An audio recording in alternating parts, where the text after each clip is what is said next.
Breaking आ रही है ना, तो सर मैं चाह रहा हूं अपने नाजरीन तक ये ब्रेकिंग पहुंचा दूं। अभी थोड़ी देर पहले वजीर खजाना इसाक डार साहब आए, उन्होंने कहा कि जनाब सिर्फ और सिर्फ 10 रुपए फी लीटर इजाफा किया जा रहा है पेट्रोल की कीमत में, और ये पेट्रोल की कीमत अब कहां जाके रुकेगी किसी को नहीं पता होता। ईद सर पर है, महंगाई आसमान से बातें कर रही है, इंसानों की जो आवाम की जो है ना खरीद बिल्कुल खत्म हो चुकी है, कुव्वत खरीद होती है बिल्कुल खत्म हो चुकी है। पेट्रोल की कीमत में मजीद 10 रुपए का इजाफा कर दिया गया है और बराह रास्त ताल्लुक होता है तमाम चीजों पर, अद्वियात से, दूध की कीमतों से, मेडिसिन से, बहुत सारी चीजें ऐसी होती हैं जो कि इसकी वजह से बढ़ जाती हैं।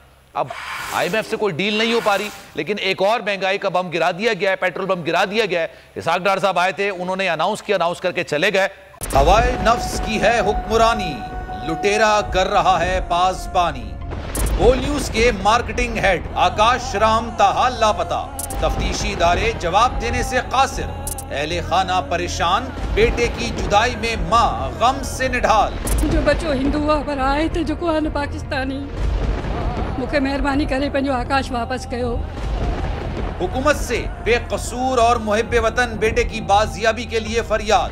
समी इब्राहिम और सिद्दीक जान का सुप्रीम कोर्ट के बाहर एहतजाजी कैंप का ऐलान कि सोमवार के दिन से हम सुप्रीम कोर्ट ऑफ पाकिस्तान के सामने कैंप लगाएं और हम सब सुप्रीम कोर्ट ऑफ पाकिस्तान के सामने बैठ जाएं और उस वक्त तक नहीं उठेंगे जब तक आकाश वापस नहीं आए। मुश्किल की इस घड़ी में आलमी मीडिया ने भी उठाई आवाज।